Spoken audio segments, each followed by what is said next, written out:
occupation parce que nous subissons une triple occupation. Une occupation par le bas, c'est pas très difficile, il suffit de descendre dans la rue. La France est envahie par des populations étrangères. Il faudra bien qu'un jour, notre pays soit libéré. La deuxième occupation, elle est par le haut, c'est que nous sommes victimes d'un politique illégitime qui est la République maçonnique. Pardon pour le pléonasme, mais ceux qui croient encore à la démocratie sont des naïfs. Et la pire des occupations, c'est la troisième occupation, c'est celle de nos esprits. L'adversaire est rentré dans nos esprits. Il faut donc libérer nos esprits pour pouvoir libérer notre pays. Je suis un auteur qui mène une croisade culturelle, parce qu'il faut replacer le christianisme comme tradition de notre pays, pour que notre pays puisse survivre, mais aussi parce que le christianisme est indispensable pour sauver nos âmes. Donc les âmes d'aujourd'hui sont en péril de mort. Et elles sont en péril de mort en grande partie à cause de la philosophie. C'est pour cela que je vais vous parler de l'histoire secrète de la philosophie, parce que nous sommes aujourd'hui dans une civilisation, si on peut encore appeler ça une civilisation, puisqu'elle retourne à la barbarie, qui est fondée sur la philosophie de la Révolution. La Révolution a substitué une philosophie à la tradition chrétienne qui était la tradition de l'Occident. Et cette philosophie, c'est la philosophie moderne, et elle est présentée comme un progrès ou comme un rationalisme, alors que c'est absolument inexact. L'enseignement qui est aujourd'hui prodigué dans les universités est un mensonge généralisé. La philosophie moderne n'est pas rationnelle, c'est d'ailleurs pourquoi notre monde est celui aujourd'hui l'absurde, ce qui illustre particulièrement le gauchisme, et malheureusement aussi de la violence, car la violence est liée à l'irrationnel. Donc je suis un catholique anti-moderne, non pas au sens technique, mais au sens philosophique, car la philosophie moderne est une régression par rapport à ce qu'a été la philosophie chrétienne, c'est-à-dire la scolastique, particulièrement au XIIIe siècle, que l'histoire officielle et les professeurs osent situer dans un Moyen-Âge qui évidemment n'existe pas. J'ai voulu dans mes œuvres remonter aux sources de la philosophie moderne. C'est pas celui dont je vais vous parler aujourd'hui ou très peu, mais c'est pas le sujet. Les sources occultes de la philosophie moderne, car la philosophie moderne ne marque pas un progrès de la raison, mais une résurgence d'un certain nombre de doctrines ésotériques qui sont très anciennes. La révolution est en fait une révolution avec un trait d'union, c'est-à-dire un retour à une société pré-chrétienne. Particularité qu'elle est aussi anti-chrétienne. Et l'attaque de la philosophie contre la religion chrétienne commence dès le début du christianisme. Et c'est pourquoi j'ai écrit un autre livre qui s'appelle La pré-Kabbale et qui remonte aux attaques des philosophes et d'un mouvement religieux qui s'appelle la gnose, des origines, c'est-à-dire depuis la prédication du Christ jusqu'à, du moins là, pour ce livre-là, dans les premiers siècles, mais évidemment jusqu'à la philosophie moderne, c'est-à-dire jusqu'à Descartes. Un mouvement dont descend la philosophie naît dès le premier siècle et contemporain du Christ. C'est le mouvement qui s'appelle le néoplatonisme. Descartes est un héritier du néoplatonisme. Personne ne le contestera. Or, le néoplatonisme est intimement lié à un mouvement ésotérique, c'est-à-dire réservé à des initiés antichrétiens qui s'appelle le gnosticisme ou la gnose, qui revêt de très nombreux aspects et qui a lutté contre le christianisme en s'infiltrant dans le christianisme, ce qui est aussi d'actualité puisqu'on peut dire que le faux œcuménisme actuel remonte à cette fameuse gnose. Gnose qui signifie deux choses, une sotériologie, c'est-à-dire un salut personnel, donc sans la grâce, et aussi un salut par la connaissance. Le mot gnose lui-même du grec vient de connaissance.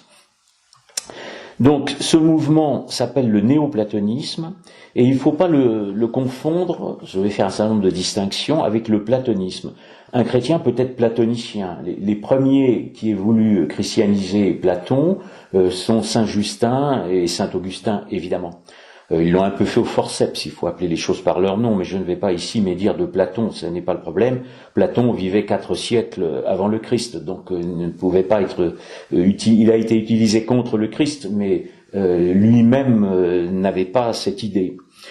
Le premier philosophe auquel remonte le néoplatonisme, donc ce mouvement qui va marquer les presque 17 siècles, et qu'on ignore d'une façon générale, est un philosophe contemporain du Christ qui s'appelle Philon d'Alexandrie ou Philon le Juif.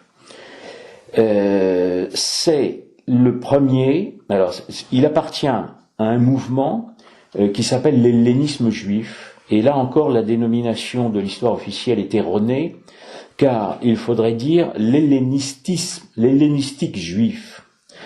En fait, l'hellénisme se rapporte à la Grèce en ce qu'elle a de plus glorieux, c'est-à-dire à son apogée, la Grèce d'Apollon, d'Athéna, et de la philosophie grecque à son apogée, Platon et Aristote. Alors que la pensée hellénistique ou la philosophie hellénistique est une philosophie décadente, qui commence avec la période hellénistique qui commence avec la conquête d'Alexandre, et qui va jusqu'à l'Empire romain, mais qui se continue. Et cette pensée hellénistique est en fait une soumission de la Grèce à l'ésotérisme oriental, notamment égyptien. Donc Philon le Juif est le premier philosophe néoplatonicien, c'est l'ancêtre du néoplatonisme, et il est aussi le premier philosophe juif d'ailleurs à trahir la Bible. Vous savez que dans la Bible, la création est l'œuvre de Dieu, et que le cosmos, l'univers plutôt, n'est pas le corps de Dieu. Dieu crée ex nihilo. Or, Philon le Juif est le premier à revenir à ce que l'on appelle le monisme métaphysique. Je vais essayer de donner les définitions pour que je m'adresse en principe à des étudiants en philosophie, mais je pense qu'il est bon de rappeler les définitions. Le monisme, c'est-à-dire que l'être est un, tout est un. Dieu, à partir de ce moment-là, est considéré comme un esprit qui est interne au cosmos, ce qui est d'actualité, puisque nous vivons aujourd'hui le cosmopolitisme, qui est le politique lié au culte du cosmos. Donc je ne suis pas évidemment dans une démarche uniquement intellectuelle, je me préoccupe du sort de l'humanité et de l'actualité. La Bible, elle, suit un dualisme métaphysique, c'est-à-dire que Dieu est l'être créateur et qui crée l'univers à partir de rien, ex nihilo, et qu'à partir de ce moment-là, il y a deux êtres, il y a l'être de Dieu et l'être de l'univers. Or, sur un plan philosophique, Philon le Juif est le premier à confondre les deux. Il est le premier aussi, c'est tout son génie, à employer le terme d'hypostase. Vous savez que les hypostases, ce sont des principes divins.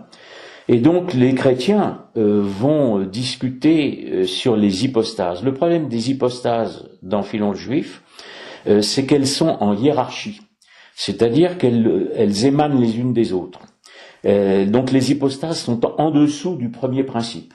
Alors que dans la doctrine chrétienne, dans la doctrine de la Trinité, les hypostases constituent ce que l'on appelle les substances des personnes, et que les personnes, comme vous le savez, sont consubstantielles. Il n'y a pas donc d'hypostase au sens proprement philosophique. J'insiste là-dessus parce que Philon le Juif est aussi le premier à employer, enfin après Héraclite, mais dans l'époque qui va être l'époque chrétienne, à employer le terme de logos, que évidemment les théologiens chrétiens vont reprendre pour désigner le Christ.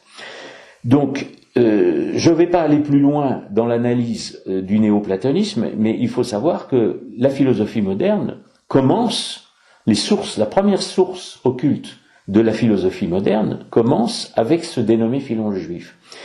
Philon le Juif est donc l'ancêtre du néoplatonisme, mais il a aussi une autre particularité, plus secrète, et une doctrine ésotérique juive qui est aussi en contradiction avec la métaphysique de la Bible, et qui est datée du juif, qui est aussi en contradiction avec la métaphysique de la Bible, et qui est daté du XIIe siècle, ce qui est d'ailleurs un anachronisme, puisque la Kabbale est probablement née pendant l'exil du peuple juif à Babylone. C'est pour cela que j'ai appelé mon livre d'ailleurs la pré-Kabbale, c'est-à-dire qu'il y a une Kabbale avant la Kabbale. Je suis désolé si tout cela semble un petit peu difficile, mais l'histoire telle qu'elle est enseignée aujourd'hui est un tissu de mensonges, et y compris sur le plan de la chronologie. Donc il est l'ancêtre de la Kabbale, et ce qui m'a intéressé dans l'étude des philosophes dès le début, c'est non seulement leur philosophie, qui va servir, on peut tracer une route de Philon le Juif jusqu'à Hegel, donc si vous voulez jusqu'à des philosophies très récentes, mais aussi la vie de ces philosophes. Or, Philon le Juif a une particularité, c'est qu'il est député de la communauté d'Alexandrie à Rome. Donc il est à Rome, et il est très proche du pouvoir, d'autant que c'est, je ne sais pas si c'est sa sœur ou sa cousine, qui est la maîtresse de Néron. Et vous savez que les premières persécutions à Rome, d'abord, quand on est à Jérusalem, les premières persécutions des chrétiens à Jérusalem sont le fait des Juifs, et quand on est à Rome, ce sont les Juifs qui demandent la persécution des chrétiens aux Romains. Au début, les Romains n'ont aucune idée d'abord de ce qu'est le christianisme, ils considèrent le christianisme comme une secte juive, et en fait ils vont choisir, un peu comme Pilate l'avait fait, la majorité contre la minorité, c'est-à-dire que la communauté juive à Rome est relativement importante et proche du pouvoir, alors que les chrétiens ne le sont pas. Donc, mais les premières persécutions à Rome ont eu lieu à la demande des Juifs, et ensuite les initiés païens se sont agrégés avec eux pour les demander, les philosophes, notamment les stoïciens, parce que évidemment le christianisme mettait en cause la religion romaine. Donc si vous voulez, vous avez une vie déjà secrète de ce premier philosophe, et ce premier philosophe, Philon d'Alexandrie ou Philon le Juif, est extrêmement important parce qu'il ouvre une première voie vers la philosophie moderne qui s'appelle la voie rationaliste. Ça ne veut pas dire qu'elle soit rationnelle, mais le néoplatonisme prétend la raison, parce que vous savez que le logos veut dire raison, n'est-ce pas? C'est le terme logique qu'on peut ajouter aujourd'hui, comme à la théologie ou à d'autres sciences. Le deuxième philosophe, peut-être pas un philosophe totalement, mais personnage dont je voudrais vous parler, qui est très peu connu. Quand vous étudiez la philosophie, en tout cas quand je me suis penché sur la philosophie, quasiment personne ne m'avait parlé de Philon le Juif. C'est bien après que j'ai eu connaissance de Philon le Juif et de son importance. Le deuxième personnage extrêmement important, c'est Simon le magicien. Simon le magicien, qui est un magicien, comme son nom l'indique.